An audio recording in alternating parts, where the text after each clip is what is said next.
Alright, quick disclaimer. I did not know this video was going to be so goddamn long. Um, so before the video starts, I wanted to say, please bear with me. It's a good video, and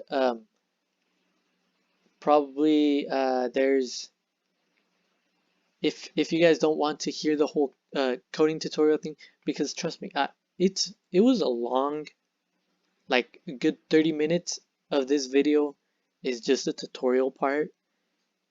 Honestly, skip over that because it's yes, it's helpful for the basics. It's an overview, but it's long and like I don't explain it very well. So if you want, skip over that part and go do a real coding tutorial instead. But yeah, I hope you guys enjoy the video. Yo, what's up guys? Welcome back to another video, and today I'm going to be showing you guys how to get started with programming. So this video is actually part of a small series that I want to do, just showing simple projects that you could do with Python, or in programming, it doesn't necessarily have to be with Python, but that's the way I'm going to be teaching it, because it's just to get to know the language a little bit and understand the basics. But so to get started with programming, obviously you are going to need a programming language, and the thing that everyone always asks themselves when they start programming is, or when they want to learn, is what programming language should I start with? And for that, I will have to say, of course, what everyone else says, and just doesn't matter, because there's multiple reasons that it doesn't matter. I know a lot of people say it depends on what you want to make, but I want to add on to just it depends on what you want to make. But I'll get to that in a second. First, I just want to show some of the popular programming languages. And so for example, C, C++, C#, those are like some really popular ones, but those are more difficult, and it works. It's called low-level programming, which from what I understand is it deals a lot more with, for example, C++ and C, they deal with memory a lot, and like certain things, like when you create variables in the language, you have to like create space on your computer's memory to make that variable, and then when you're done using it, you have to delete it, while other languages actually just do that automatically. But oh, and yeah, I forgot to mention, I'm just a self-taught high schooler, so some stuff I say might be wrong, and I'm sorry if I'm wrong about a few stuff, but trust me, this tutorial will get you guys started. Just trust me on that one. But we have Java, which is mostly the same thing as C#. I'm pretty sure C# was actually made as a replacement for Java. Oh, and all those previous ones are used for, all those languages are used for creating applications. C++ is used for gaming, so is C#, but from what I understand, they are used for desktop applications, and I've seen them also be used for robotics and stuff like that. But next up is Ruby, which is another, it's an older language which is used for web applications from what I've seen. Swift is used for iOS applications. Go, or Golang, is another replacement for I believe it was a replacement for C#. It might be just a replacement for C in general, so I'm not completely sure about that.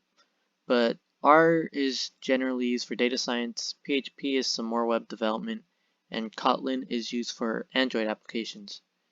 So I don't know if you guys noticed, but I left out two very important languages, which are Python and JavaScript.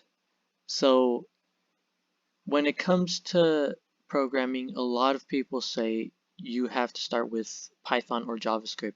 And there's like a lot of arguing in um, about basically what you should start with. Some people say, oh, do Python because it's easier. Some people say do JavaScript because I actually don't know why people say JavaScript because I actually prefer Python. But I'm these languages they do practically the same thing. They and yes, again, it does kind of matter what you want to create with them. But for example, Python's a scripting language, at least from what I've seen. Um, it's it the way that I've used it, because I took one class using Python, and the only way that I used it was creating scripts, not creating full-on programs. But I know you can create full-on programs. It's just the basic language is more used for scripting. JavaScript, on the other hand, is used with HTML and CSS, which are, I wouldn't say they're languages. They're not really languages. I don't know how to explain them, but when they all work together, they create a website. And that's without even using any outside sources, without using libraries and frameworks. So if you want to do websites, JavaScript. If you just want to learn how to make simple scripts, Python. But it goes even deeper than that, because with gaming, Python has Pygame, which, that's not a game engine. Like it's not the Unity game engine. You might want to learn C# so that you could use the Unity game engine. But Pygame is just a library that it won't give you the full game engine. You won't be able to edit stuff so easily. You have to like write code for every single piece of your app, of your game. But there is that. There for JavaScript, they have phaser.js, which I've only heard of that once. And I was going to take a tutorial on it, but I didn't. So I'm not 100% sure how phaser works. But with Python, back on Python, there's data science for both languages. With Python, I've used pandas and matplotlib, which basically lets you edit data with pandas, and then matplotlib lets you create graphs. And I know when it comes to data science, Python is very popular for data science. Um, And of course, there's also TensorFlow, which is also, it could do data science and like machine learning type stuff.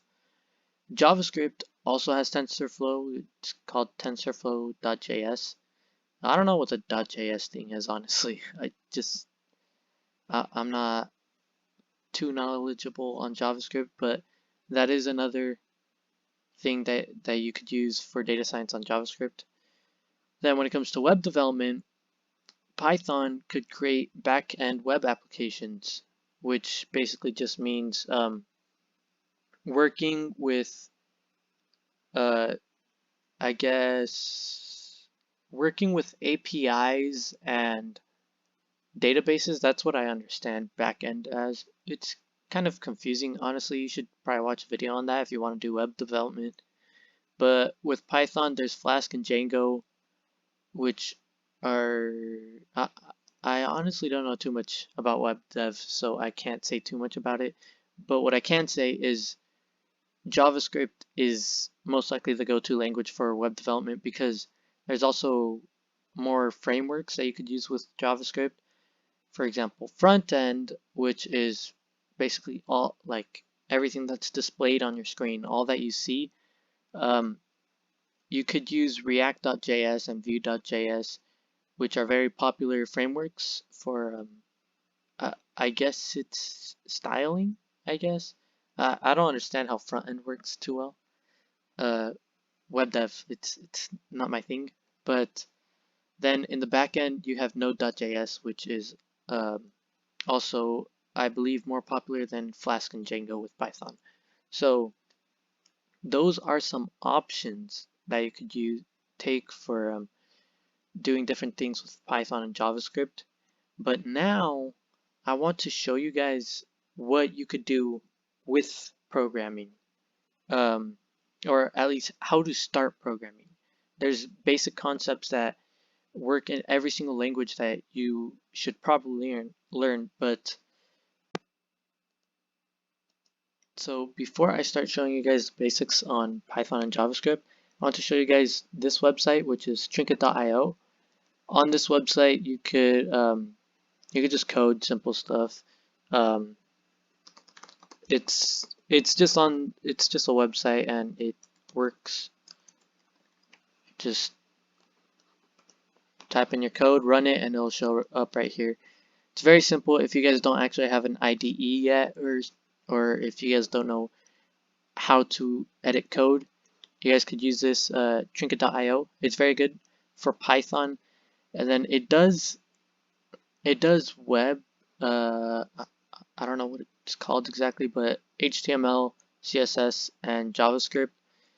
But you can't run JavaScript files alone on this website. So actually, I don't think you could run JavaScript files alone in general. But I recommend this just at least so you guys could learn how to code the basics.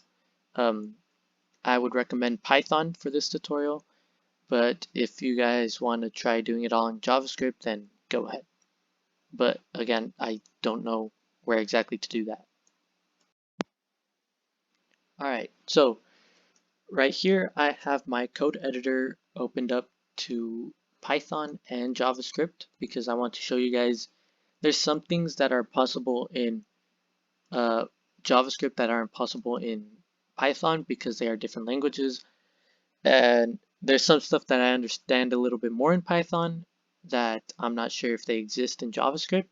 So I want to just show you guys a little bit of both forms of programming. Honestly, you don't even really need to code this stuff if you don't really want to, because it's just more basic stuff that you kind of have to understand when coding in any programming language. It's the bare basics. Uh, but if you guys do want to code, again, trinket.io is a good place to start. So in Python, the way that you would start, it usually Python runs in the console, or sorry, no, in the terminal.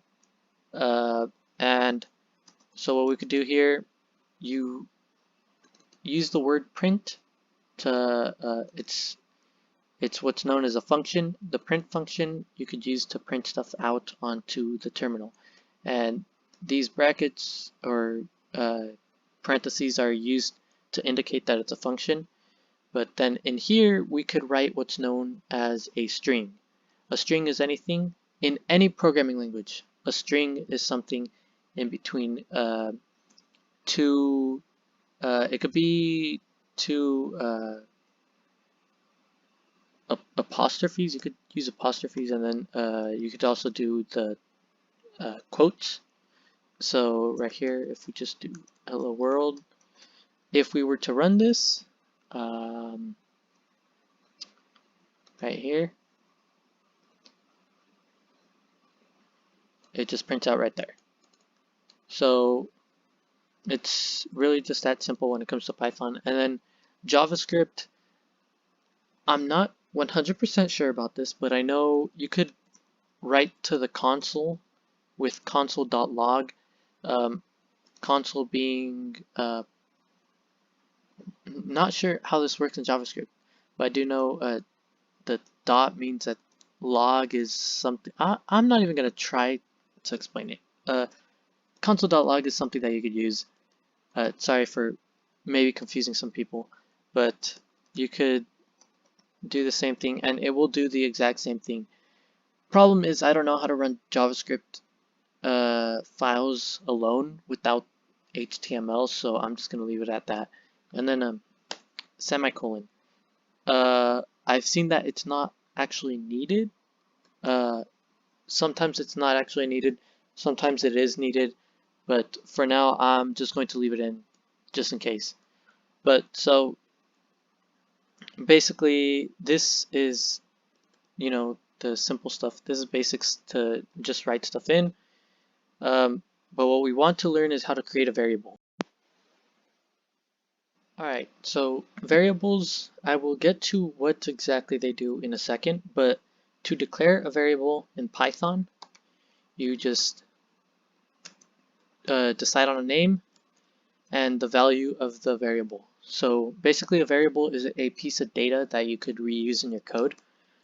So if we do print my var, if we were to run this, so this is the first line getting run, it sets 13 to the value for my var, and then we are just going to print that print the variable to the terminal, and right here it prints it 13. It doesn't print the words my var because it is not a string, but since it is a variable, it will print the value of the variable. So this is what I want to show both Python and JavaScript people. So basically, to declare a variable in JavaScript, use the variable keyword and then name your variable. And of course, if you want to print it out, console.log my var, it's practically the same thing. And again, I'm not completely sure about this using this function because this prints it to the console on, I'm guessing, a website, since JavaScript is used for websites. But I've also seen document.write be used, so again, I'm not 100% sure about using this, but this right here, I'm completely sure that that's how you use that. So that's how you declare the variable my var. Now here's the thing. There is two types of variables. There are constants and I guess everything else. So constants are variables that you never want to change throughout the entirety of the code. So we could name a constant by my const. Oops. My const is equal to 21, let's say, right? So now this this constant, if we were to call it again later in the code, yes, it's going to be 21. It works the same thing as a variable. But the difference is if we try to change the value, because look, over here we could change my var to, sorry, let's do it like this. We could change my var equal to 19, let's say. So if we do that and then print it down here, we are changing the value of my var. It becomes 19 later on in the code. So you could do that in programming, but with a constant, you won't be able to change the value. And this is useful because the way that I've used it in gaming or programming for games is there's certain things like if you want a speed for a character, the speed that the character is going to be walking at, like for the entirety of the game. For example, in Pokemon, the speed of the character doesn't change. It's always the same, and so you wouldn't want to change that variable. So you could have like a constant named speed, set it to whatever you want, and like that. Later on in the code, you won't accidentally change it. In Python, I'm not sure if people do this in JavaScript as well, but it's just common practice. It's not needed, but it's common practice to name it uh, or name your variable in complete uh, capital letters, and basically that's to let people know later on in the code that's a constant. Do not change that variable. But another thing you could do is use the keyword let in JavaScript. So let x equal to 18, let's say. This variable x, it's the same as just a regular variable. Just the thing is, let means that you are going to change the variable later on in the code. I honestly don't know the reasoning for this. I guess using the var keyword will let is kind of, if you don't know if it's going to be constant or if you're going to change it, that's how I would guess you use it. But again, I'm not sure. I don't do JavaScript. I don't do actually uh, what this here is called. It's JavaScript is a statically typed language, I believe, because these variables, or when calling a variable, you have to declare if it is constant or not. Basically declare what type of variable it is. While Python is a dynamically typed language, which means it will change. You don't have to uh, tell the program what you want it to be. Although now that I think about it, I'm pretty sure other languages, like I've done C++, and with that language, you have to declare if this variable is going to be if it's going to be a integer or a string, or there's also floating point numbers, which is just they're called, yeah, floating point numbers or floats, which are just if it has a decimal point. Um, I believe that is a statically typed language, and this is actually dynamically typed. But this is just one thing that will show up a lot more in dynamically typed statically typed languages. But that's not too important unless you want to go into C++, or I'm pretty sure almost any other language besides JavaScript and Python. Do not quote me on that because I'm pretty sure I'm wrong. I'm pretty sure there's more dynamically typed languages. But so next is lists. Lists are used with brackets. I'm going to try and speed this up a little bit, so try to keep up if you can. Lists are just multiple values which could be called on later on. So if we want to print something from our list, the way we call it is with these brackets and then the index, or basically the location in the list. And the way that it is, the first thing in the list has the index of 0. The second one is 1, 2, and so on. But basically indexing starts at 0. So if we call list with the index 0, it's going to return 7, since 7 is the one in that first index. If you want to print out the whole list, you could also do that, which is just like this, and it prints out right there. So the way to do this in JavaScript, I read that generally they name it as a constant, so I'm not sure about that. And actually, these are not lists, but rather they are arrays. The reason they are arrays, I don't know. Search that up. There's something different about arrays and lists. I forgot what exactly it is, but it's practically the same thing.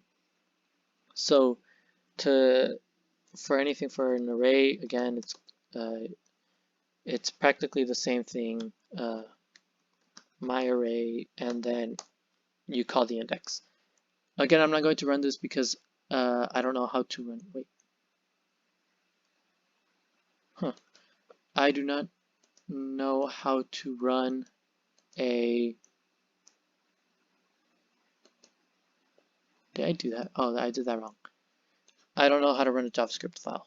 But, so yeah, that's how you call arrays.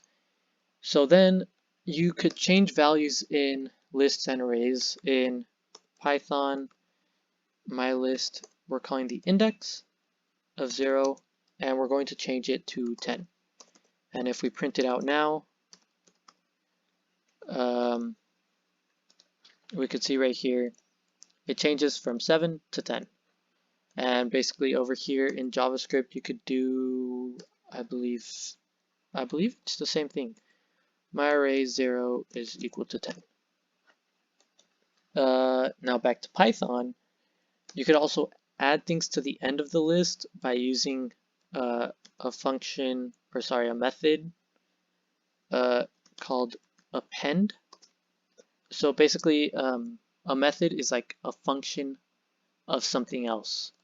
We'll get into methods a little bit more in a second, but basically you use the dot, the little period to call on the function.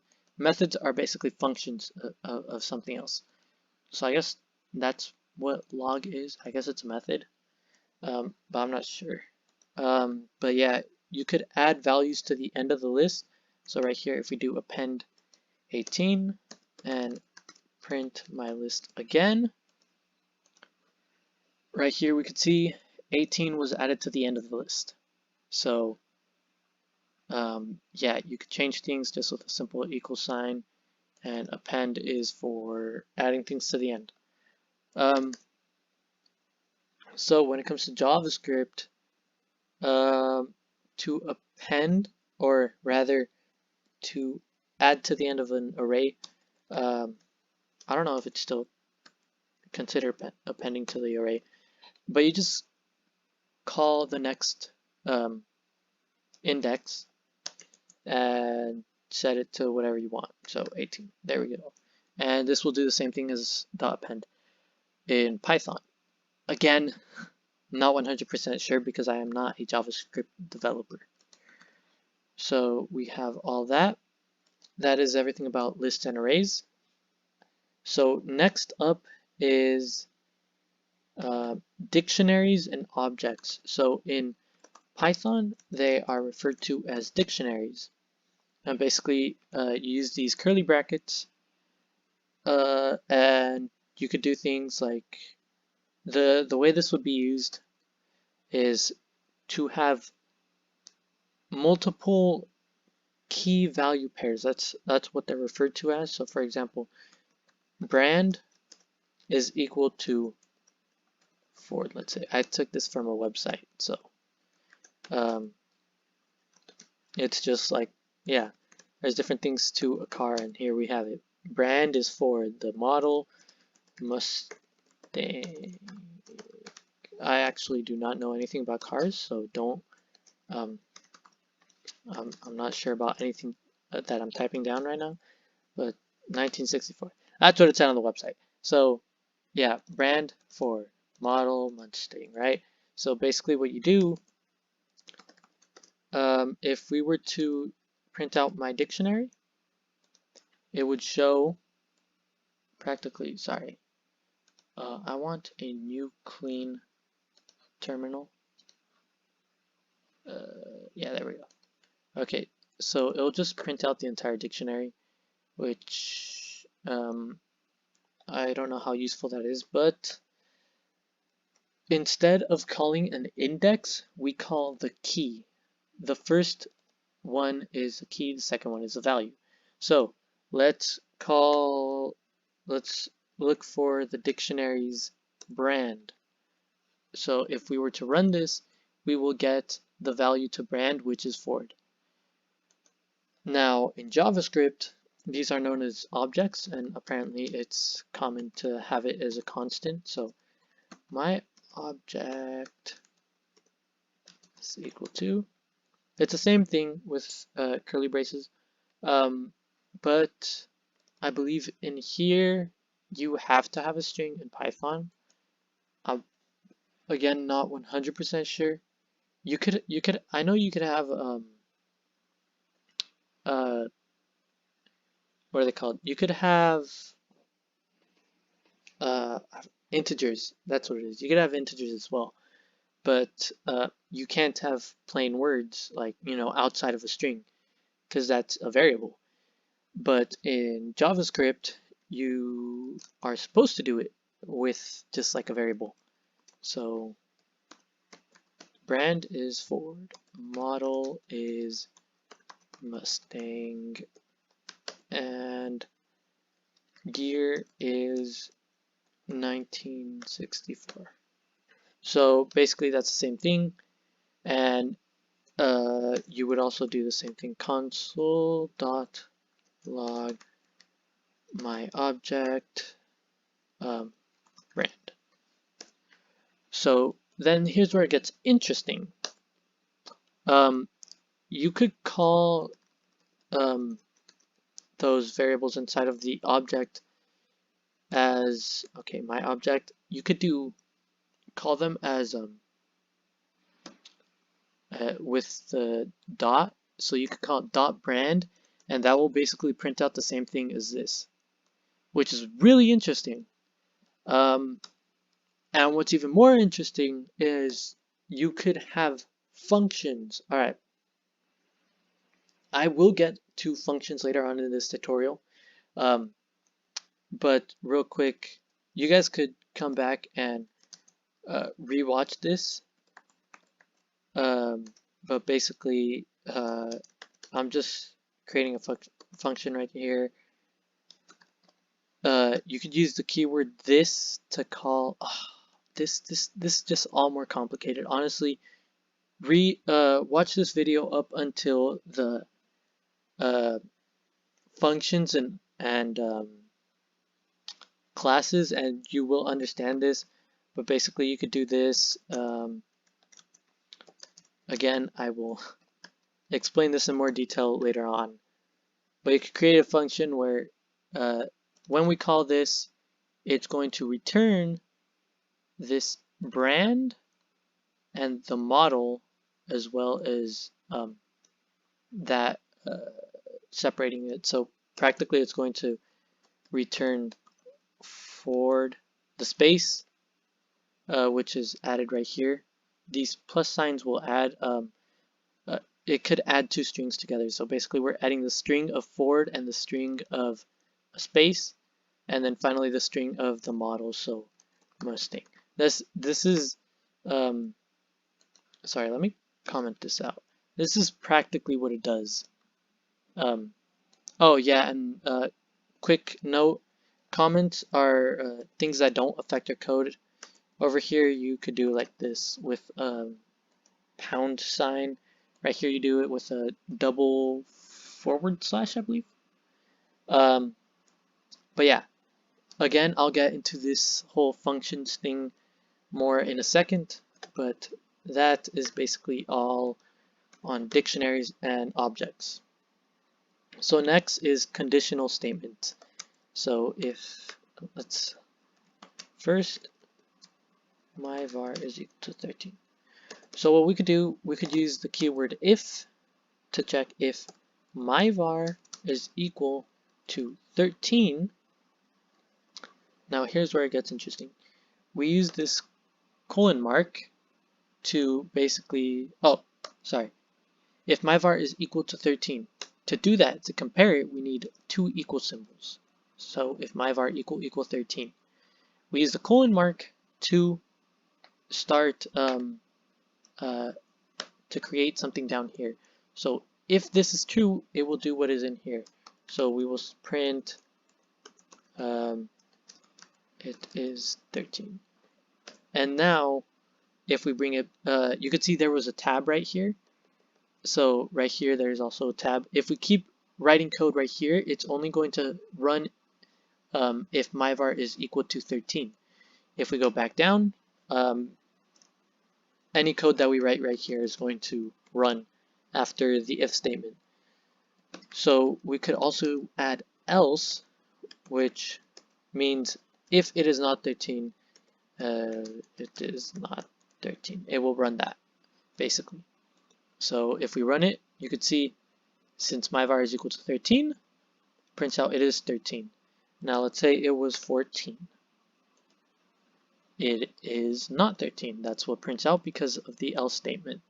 The else statement is just if this isn't true, if literally just if this isn't true, if anything else is true, it'll just run this. So in JavaScript, let's do 13. The way that we do this in JavaScript is if we're going to have to put them in parentheses. If my var is equal, we need 3 equal signs to compare these two values. So if it is equal to 13, keep in mind if you do, I believe if you do just 2 equal signs, it will compare basically a string of 13 comparing to a integer of 13 that's going to come out as true. But generally we want 3 equal signs. So console.log it is 13. So basically right here we do not use the colon mark, we need to put it inside of curly brackets, and it will basically do the same thing. And right here we call else. I believe we have to call it right next to this curly bracket, and then curly brackets console.log it is not 13. So basically, what if we want to check more things? We could do if my var is equal to 13, print it is 13, and then we could use in Python we could use what's known as elif. So basically, let me show it in JavaScript real quick. If my var is equal to 13, console.log is 13, and then right here what we do, it's else, like if we're about to start an else statement, but then we call another if. So elif, I guess, is like a combination of else and if. And so elif my var is equal to 18, print it is 18. Then else print it is none. So that is just to add more functionality to the else statement. If it is 8, and then we do the same thing over here. 8, and then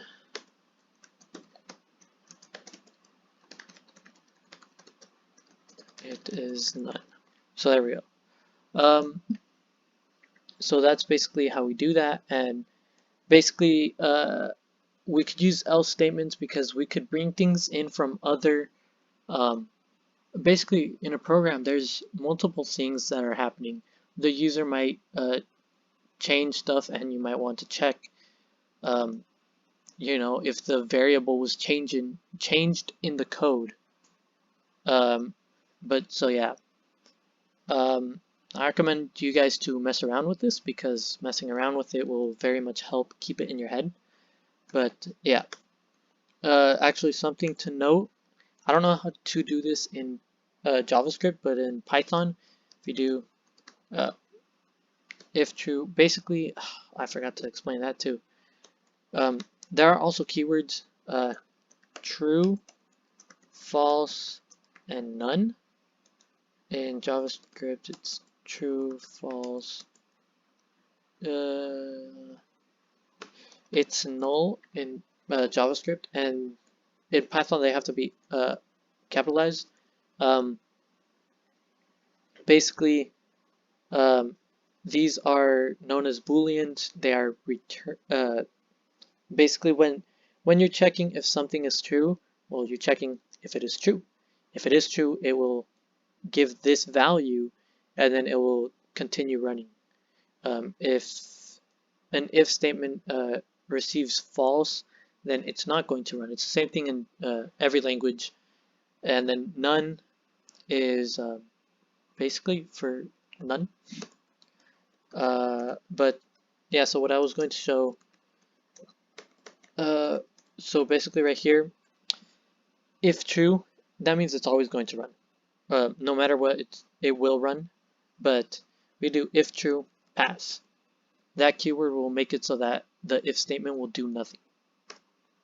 But anyway, next up, we are going to go into functions. So functions are defined by using the def keyword.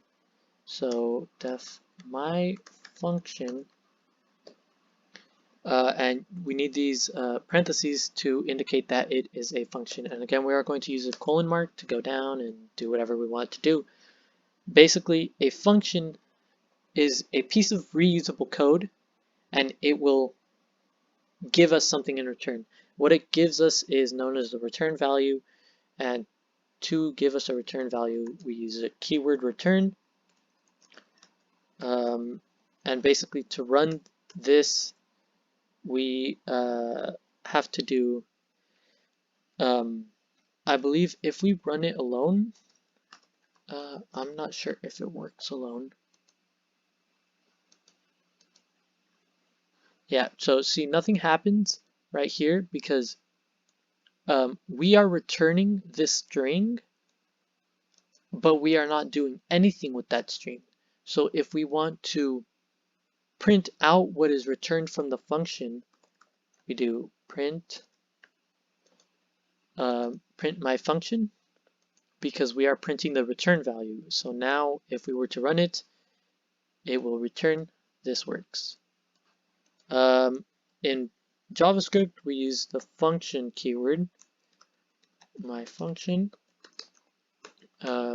Sorry, it's supposed to be curly brackets, and we could do console.log. Sorry, no. What we could do is it's the same return keyword and say this works.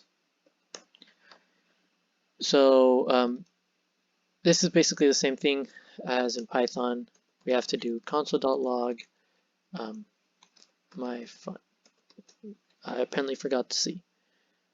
So to add on to this, you could have more functionality with a function by using, let's say, new function x as a parameter. So a parameter is things that you input into the function, and you could use it inside the function. So let's say print x plus is my favorite number, let's say, right? So now what we could do, we could well, first of all, notice that I did not put return, meaning that we could just call the function and it will be printed out immediately. But for this to happen, we are going to need to call the function first. So again, to call the function, it is just new func. And here's the difference with this function and the last one. Parameters. We have to input something inside these parentheses, which will be passed into here, and we are using whatever is passed in through here is going to be used right here. So let's say 13, or sorry, we need to do this in a string because you can't add an integer to a string. You can't add integer right here and string right here. It'll result in an error, so you have to put it in as a string. But let's say that 13 is my favorite number. This right here is being converted into the variable x. X is being used again right here to do that. right? To add it to is my favorite number, and there we go. So the way we do this in JavaScript is just there we go, and then we just do console.log x plus is my favorite. So there we go. And now if we call my phone, oh, let's do this one with a C just to tell the difference. Let's say 13, and it will do the exact same thing as this one over here. So yeah, you could also add a return, add something to for this function to return as well, along with print. There's a whole lot of stuff you could do. Just you could print, or rather you could do a big formula inside of the function and then return the output of that formula, and you could just call the function and it will run that formula for you. Basically, there's so much you could do with functions, and mess around with it. Honestly, look into it a little more, because again, this is, even though this is a very long very long video, it's still kind of an overview. But so next is loops, and trust me, we're almost done with this. So for basically a loop is you could do something while something is true, or you could do something for a certain amount of times. So we could do for, that's the keyword for. Let's do for I in, I'll explain in a second, for I in range 5. So what this does, we are for something in this. Now this is basically just counting up to 5. So for something in 5, we want to again use a colon mark and then print I. Basically what this will do, we are creating I as a variable as what is coming out of range 5. Every time, basically, for I in range 5, I is going to be the first number in range 5. This function range is, yeah, a listing of numbers up to 5, basically. So let me just run it real quick. So the first thing that comes out of range 5 is 0. So I in range 5, I is the first time that this runs, I is the first thing, so 0. Second time it runs, I is this next thing, 1, up to 4. And we are printing that variable I. The reason this would be helpful is if we had a list with 7, 8, 10, 13, right? So we could do for I in my list. So we are checking everything inside of my list, and we are going to print every time that it loops through everything in here. The first time it goes through it, it's on 7. So I is 7, and then next it will become 8, 10, 13. So now if we were to print that, it begins right here, and that's basically one way that you could use a for loop. Now in JavaScript, for this is confusing. We are going to need some parentheses after the keyword for. Now we are going to have to declare a variable. Let I be equal to 0. And pay attention on this, because this is what made me quit the first time around when I was learning. But it's because I wasn't paying attention. It's not because it's hard. So let I equal to 1. So I is now set to 1. Basically, we want this to run while I is less than 5. And every time that the for loop goes through this set of code once, it is going to add 1 to I. And the way that we add just 1 to it, increment it up by 1, is plus plus. You could do plus equals 1, which will also do that. Or it's basically the same thing as doing I is equal to I plus 1. But for readability purposes, we will do I plus plus. And then console.log I. This basically will output the same thing right here. So we declare I to be 0. While this loop will run while I is less than 5. And every time that we print out 0. And now we add 1 to it and run the for loop again. Is it still less than 5? Yes, okay. Now we print out 1. Add 1 to it. Is it still less than 5? Yes, so we print out 2. And it just goes over and over again. I don't know how to do the same searching through an array the way I did in Python, but you could search that up. So next is while I is less than 10. Okay, so basically this while loop. While, and I kind of explain this over here, while I is less than 10, we will run the code under. So let's say,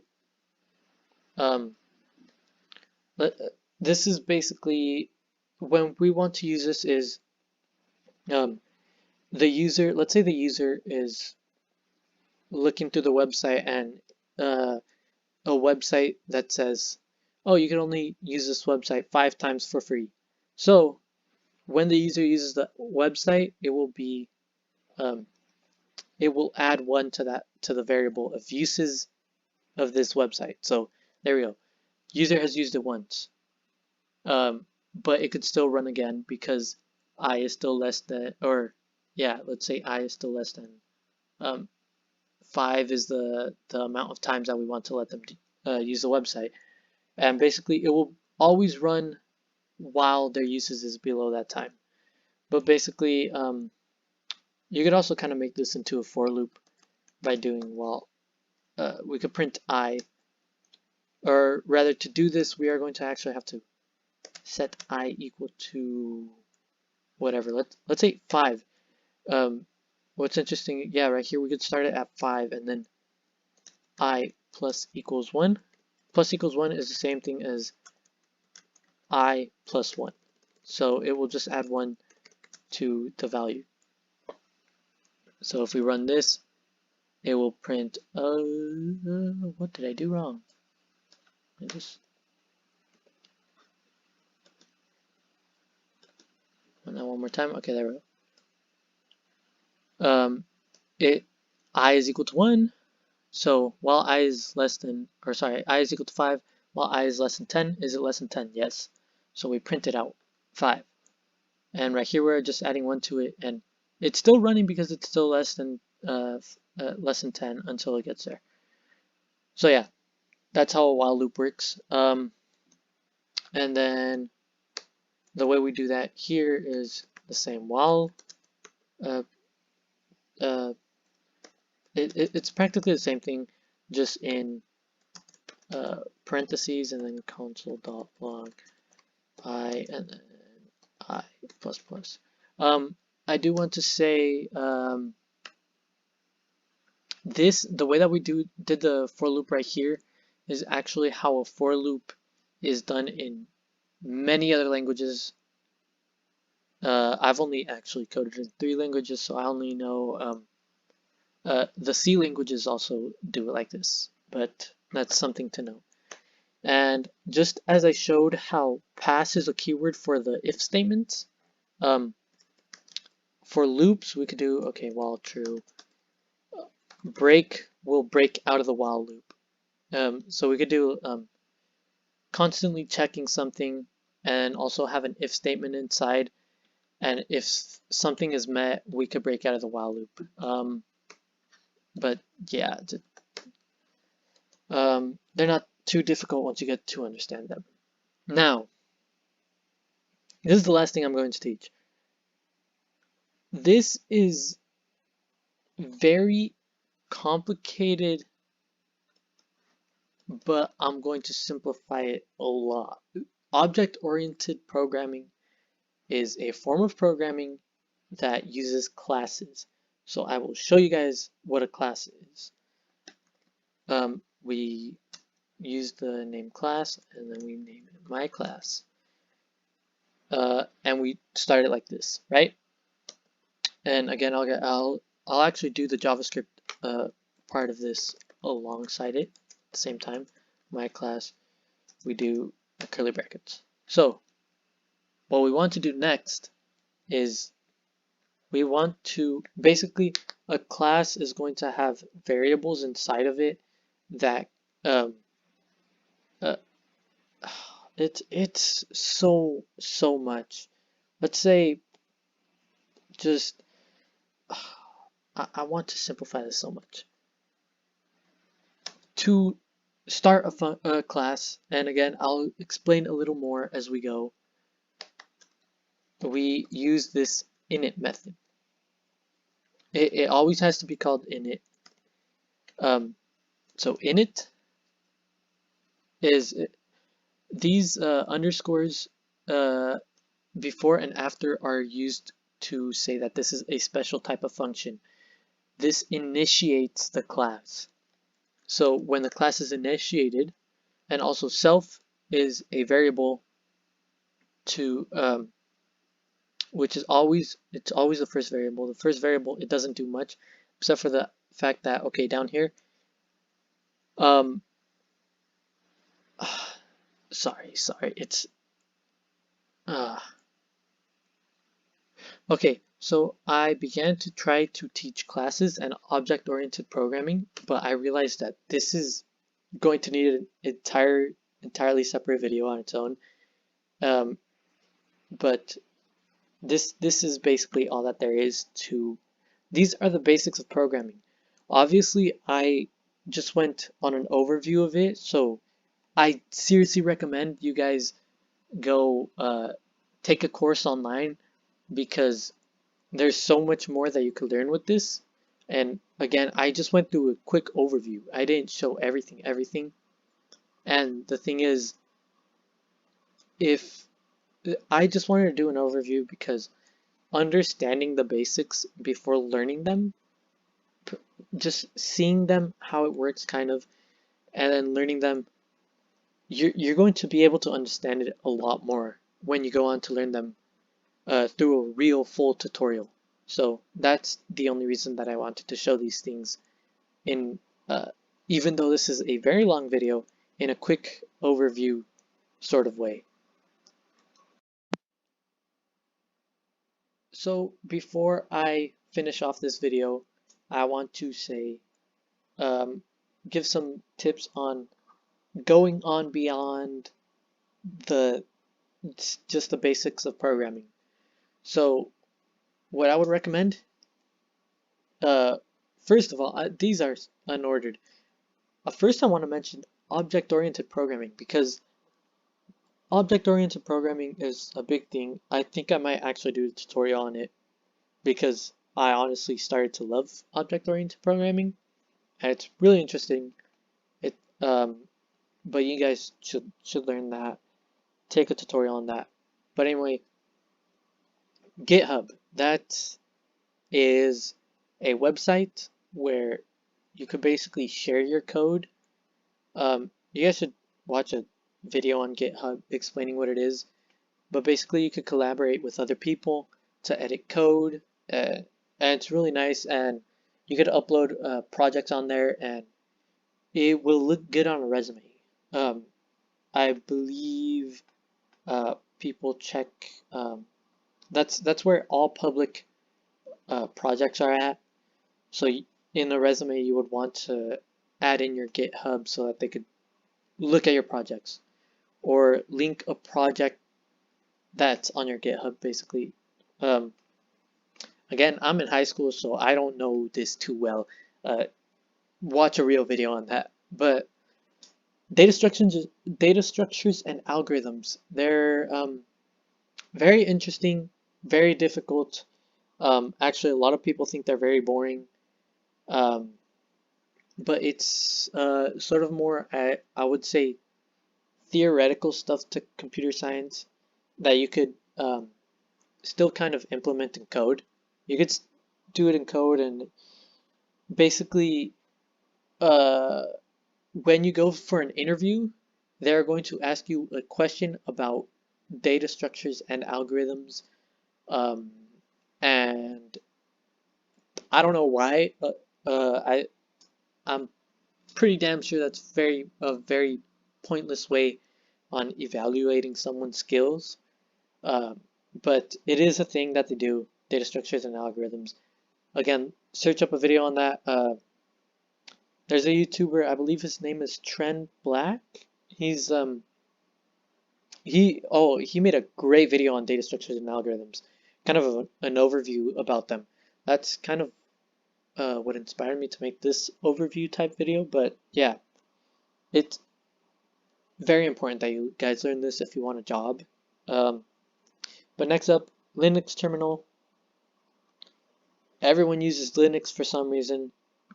It's very useful. There's something called a Windows subsystem for Linux, which you could download on Windows to use a Linux terminal, because the Windows terminal sucks.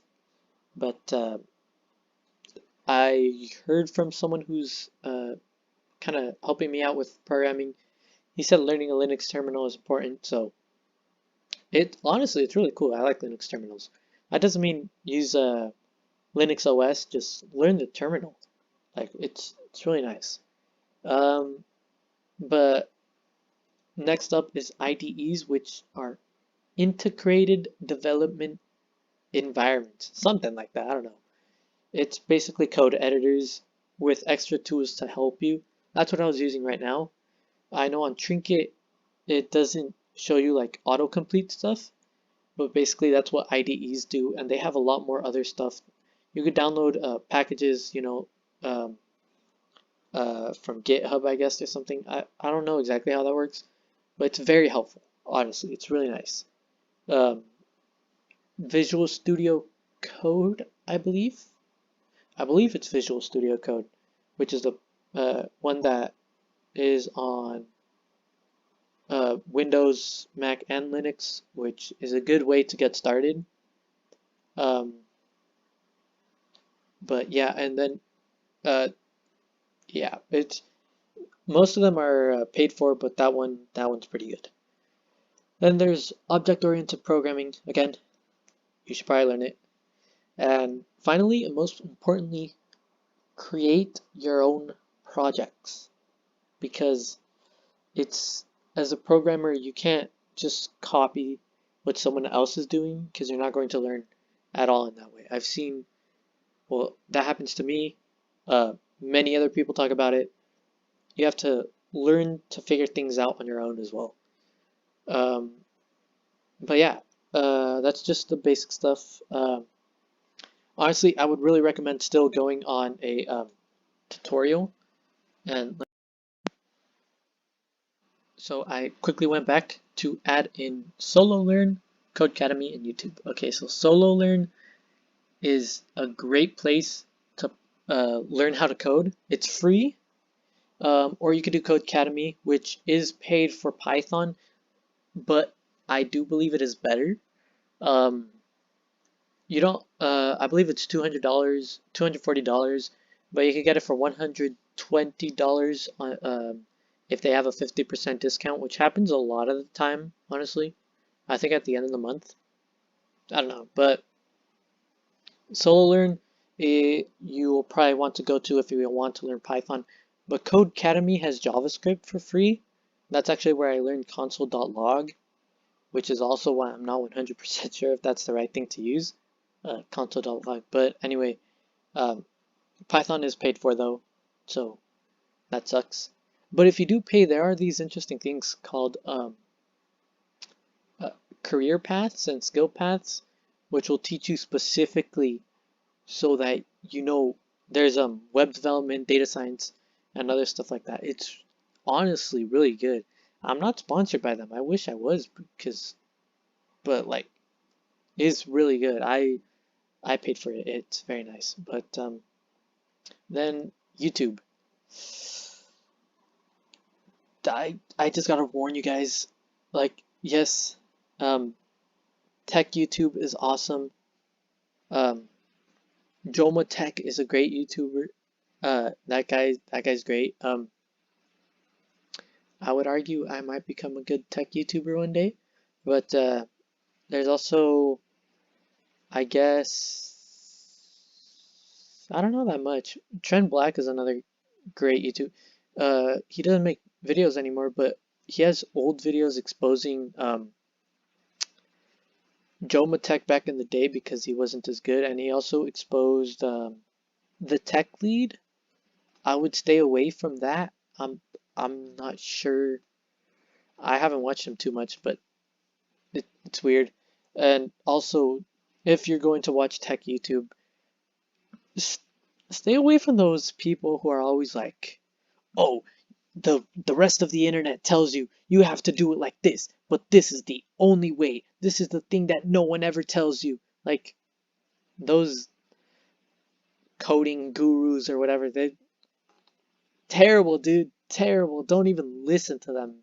They're it's they just say stuff to be unique, I feel like, but I mean, maybe I sounded like that at some point, but I don't know, like stay away from that stuff. Just be careful when watching YouTube.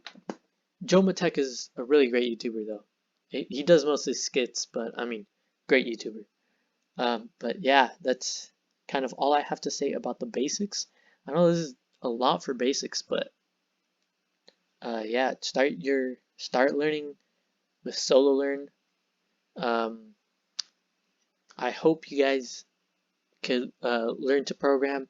You guys should hit me up on Instagram at manual with two L's underscore 191. Uh, if you guys want to learn to code, because I currently am helping a friend and it's really like I want to teach more people. I want to meet more people who know how to code or even who just want to learn how to code. But yeah, thank you guys for watching. I wish you guys luck on your coding journey. Go learn on Solo Learn and YouTube tutorials, and I'll see you guys next time. Peace out.